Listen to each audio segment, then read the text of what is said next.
নমস্কার, আমি মিতা বিশ্বাস। আমি নিউ ব্যারাকপুর থেকে বলছি। আজকে আমি একটা রেসিপি আপনাদের সঙ্গে শেয়ার করব, দেখাবো। সেটা হচ্ছে দেহে। এটা হচ্ছে আমাদের ঠাকুর বাড়ির রান্না, বহু পুরনো দিনের রান্না। তো আজকে আমার মনে হলো আপনাদের কাছে এই রেসিপিটা আমি করে দেখাবো, তাই আমি রেসিপির উপকরণে আসছি। আসুন আমরা দেখি এবার উপকরণে। এটা আমি বাগদা চিংড়ি নিয়েছি 300 গ্রাম, ম্যারিনেট করা, বাসন পরিষ্কার করে ম্যারিনেট করে রেখেছি। আচ্ছা, এটা ছোট ছোট আলুর টুকরো আমি ভেজেছি, তার কারণ হচ্ছে একটু সময় তাড়াতাড়ি করার জন্য। এটা আমি আলুটা ভেজে রেখেছি ছোট চৌকো করে। এটা আমি নিয়েছি কাজু বাদাম, পেস্তা বাদাম বাটা, এটা আদা পেঁয়াজ বাটা, এটা আছে টক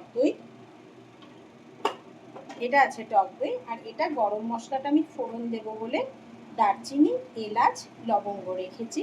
আর এটা আমি দেব ঘি। এই রান্নাটা টোটালি ঘিতে করতে হয়, সেটাই এটার বৈশিষ্ট্য, এবং ঘিতে করলেই ভালো হয়। তার কারণ হচ্ছে এটা সাদা তেলও আপনারা করতে পারেন, বা কিছুটা সাদা তেল কিছুটা ঘি। আমি কিছুটা সাদা তেল আর কিছুটা ঘি দেব, যেহেতু পুরো ঘিয়ের রান্নাটা আজকের দিনে অত সুইটেবল হয় না শরীরের পক্ষে, সেই জন্য। তাহলে চলুন এবার আমরা রান্নার পদ্ধতিতে যাই, কিভাবে আমরা রান্নাটা করব। ফার্স্টেই আমরা গ্যাসটাকে জ্বালিয়ে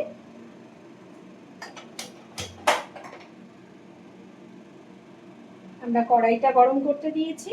এবার কড়াই গরম করতে দিয়ে আমি আগে ঘি দেব।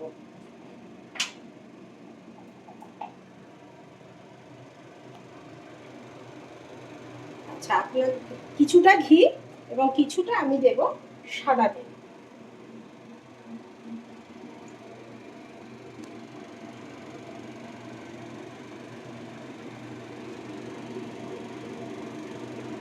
আচ্ছা, এইটা একটু গরম হয়েছে কড়াই। এবার আমি আপনাদেরকে দিয়ে এলাচ, দারচিনি, লবঙ্গ এটা আমি ফোড়ন দিচ্ছি, জাস্ট একটু গরম করব।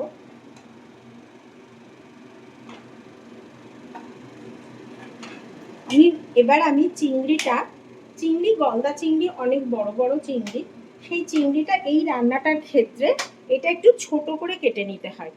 এবার পরিমাণে তাতে বেশি লাগে, এবং এবার ভেতরে টেস্টিও খুব সুন্দর হয় টেস্ট। তার জন্য এই চিংড়িগুলো, বাগদা চিংড়িটা ভালো হয়।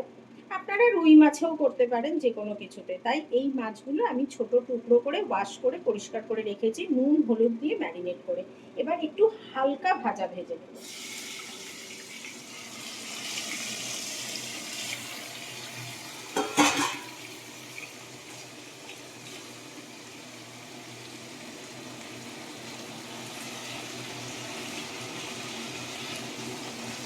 যেহেতু একটা নতুন রেসিপি, নতুন রান্না আমার কাছে, কিন্তু এটা অনেক পুরনো দিনের ঠাকুর বাড়ির রান্না। দেখুন, এই যে বেশি মাছটা চিংড়ি মাছটা কিন্তু বেশি ভাজা যাবে না। তার কারণ হচ্ছে চিংড়ি মাছ বেশি ভাজলে শক্ত হয়ে যাবে, একটু হালকা আঁচে ভাজতে হবে। আলুটাও আমি সময়ের জন্য ভেজেছি। আলুটা এরকম চৌকো চৌকো ডুমো ডুমো করে আলু। আপনারা, আমি 300 গ্রাম চিংড়ি নিয়েছি, আপনারা ছোট সাইজ হলে 2-3টে আলু দিতে পারেন, একটু পরিমাণ মতন যার যেটা লাগবে সে সেইভাবে করবে।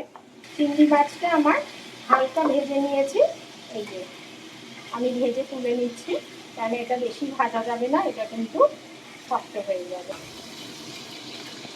এবার আমি এই আদা আর পেঁয়াজটা বাটা আছে, এইটাতে একটু বেশি পরিমাণ পেঁয়াজ লাগে। এখানে আমি 3টে পেঁয়াজ নিয়েছি, মাঝারি সাইজের। এই যে দেখুন, এই যে আমি আদা পেঁয়াজ বাটাটা দিয়েছি ঘি গরম কড়াইয়ের মধ্যে, সেইটাতে আমি এখন নাড়ছি। বেশ নাড়তে নাড়তে অনেকটা, দেখতেই পাচ্ছেন তেল ছেড়ে আসছে। এর মধ্যে আমার লঙ্কা বাটাও আছে, আপনারা চাইলে লাল লঙ্কা দিতে পারেন। আমি লাল লঙ্কা দেবো না, একটু গোলমরিচ দেবো আমি। এবার আমি এর মধ্যে একটু গোলমরিচ দেবো। এই যে 1 চামচ, ছোট চা চামচের দিলে আপনি হাফ চামচ দেবেন, আর ছোট চামচের একটুখানি আমি দিয়েছি। এবার আমি আপনার আলুগুলো যেগুলো কাটা আছে সেটা আমি এই আলুগুলো আমি দিয়ে দেবো। হ্যাঁ, এটা ভাজতে ভাজতে আমাকে একটু হলুদ দিতে হবে, 1/2 চামচ হলুদ দিয়ে দিয়েছি। এবার দেখুন নাড়ছি, অলরেডি কিন্তু তেল এসে গিয়েছে কষানো পর্যন্ত। এবার আমাকে একটু জল দিতে হবে, সেই জলটা আমি কি জল দেব? গরম জল দেব। আমার মশলাটা ভাজা হয়ে গেছে, অনেকটা ভাজা হয়ে গেছে। এবার আমি একটু সামান্য একটু লবণ দিয়ে দিচ্ছি, যার যার পরিমাণ মতন স্বাদ মতন লবণ দেবেন। এখানে একটু দিতে হবে আমাকে গরম জল, ঠান্ডা জল দিলে জিনিসটা ভালো হবে না, আমাকে দিতে হবে গরম জল। এবার আমি এই যে চিংড়িটা একবার দিলাম, চিংড়ি দিয়ে 2-4টে নাড়া দেব, জাস্ট মশলাটা মিক্সড আপ করার জন্য। এবার দেব আমি কাজু বাটা বেটে রেখেছিলাম, কাজু কিশমিশ, এই বাটাটাও আমি দিয়ে দেব।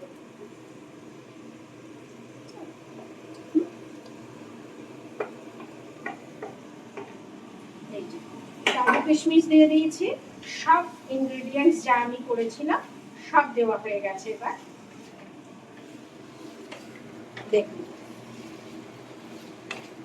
এবার আমি এই গরম জলটা আপনারা গরম দেবেন, এই যে গরম জলটা দিচ্ছি। গরম জলটা এমন ভাবেই দেবেন যাতে এটা মাখা মাখা হয়, আলুটাও সিদ্ধ হয় পরিমাণ মতন করে।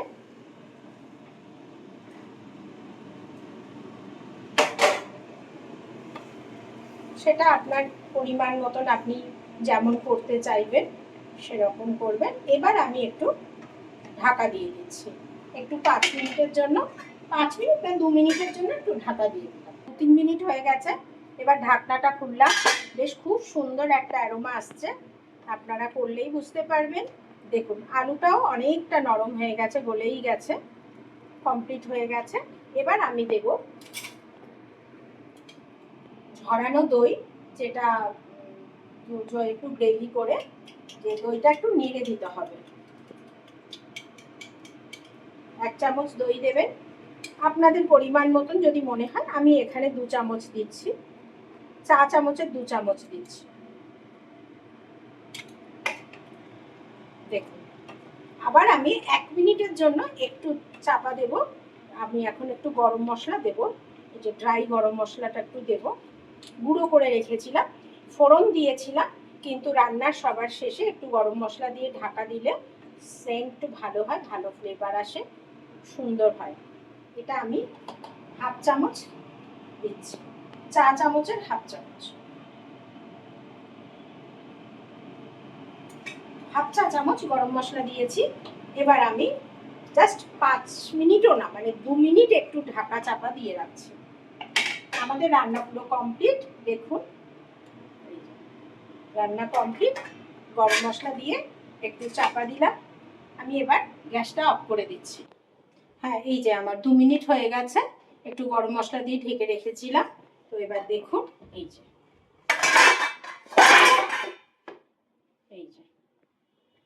তৈরি হয়ে গেছে আমার দেহেবু। এবার আমি ঢেলে নিচ্ছি, দেখুন।